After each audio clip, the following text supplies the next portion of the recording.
The moment I stepped through the creaking double doors of the Ravenwood Hotel, an eerie chill ran down my spine. The lobby was bathed in dim, flickering candlelight, casting dancing shadows on the ornate, faded wallpaper. A musty smell hung in the air, and the ancient grandfather clock in the corner ticked ominously, as if counting down to something sinister. I had always been fascinated by the supernatural, drawn to tales of haunted places and restless spirits. So, when I stumbled upon the Ravenwood Hotel, a centuries-old mansion turned into a supposedly haunted inn, I knew I had to stay the night. Little did I know the horrors that awaited me within its decaying walls. The innkeeper, a gaunt man with hollow eyes, welcomed me with a cold smile. His voice was like gravel as he handed me an antique key. "Room 13, my dear. It's our most requested room." I took the key, my excitement mingling with trepidation. The narrow, winding staircase led me up to the corridor, where room 13 was nestled at the end. The hallway was long and dimly lit, its faded wallpaper peeling away to reveal the decaying plaster beneath. Unlocking the door, I entered a room that seemed frozen in time. Heavy velvet curtains adorned the windows, keeping out the moonlight. A massive four-poster bed dominated the room, draped with a canopy that billowed ominously in the still air. The walls were lined with antique paintings of stern-looking men and women, their eyes following me as I moved. The room was icy cold, despite the warmth of the summer night. I shivered and tried to shake off the unease that had settled over me. I reminded myself that this was what I had come for, a night in a haunted hotel. But as I settled into the bed, I couldn't help feeling a growing sense of dread.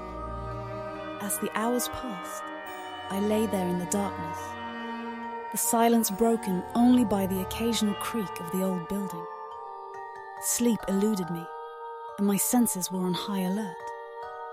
That's when I heard it, a soft, distant whispering. I strained to listen, my heart pounding in my chest. The whispering grew louder, as if a group of people were engaged in hushed conversation just beyond the walls. But when I tried to make out the words, they were indecipherable, like a language from another time.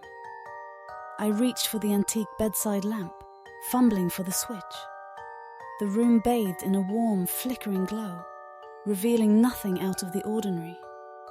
The whispering had ceased, leaving me in an oppressive silence. I dismissed it as my imagination playing tricks on me, turned off the lamp, and lay back down. But just as I was about to close my eyes, I felt a presence in the room, an unseen, malevolent force that sent a shiver down my spine. The temperature dropped even further, and I could see my breath in the air. The curtains billowed as if caught in a gust of wind, but the windows remained closed. Shadows danced on the walls, taking on sinister shapes that seemed to move with a purpose of their own. Then, a figure materialized at the foot of the bed. A woman in a flowing white gown, her face obscured by long dark hair. She stood there swaying gently, as if suspended in mid-air. Panic welled up inside me as I realized that I was not alone in the room. I tried to scream, but my voice was caught in my throat. I was paralyzed, unable to move as the spectral woman drew closer. Her eyes, hidden behind strands of hair, gleamed with an otherworldly malevolence. She reached out a bony, ice-cold hand, her fingers inches from my throat. In that moment, I summoned every ounce of courage I had left and forced myself to move. I scrambled out of the bed and fled the room, leaving the door wide open behind me. I didn't look back, didn't stop until I was back in the dimly lit lobby. The innkeeper was there, his expression unchanged. "Leaving so soon, my dear?" he asked, as if nothing unusual had occurred. I could only nod, my breath coming in ragged gasps. I handed him the key to room 13, the antique key that had unlocked a nightmare. Without a word, I fled the Ravenwood Hotel, never looking back. To this day, I can't explain what happened in that room.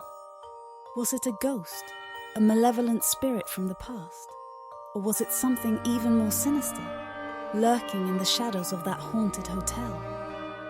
One thing is for certain. I will never forget the night I spent in room 13 and the horrors that await those who dare to enter the Ravenwood Hotel.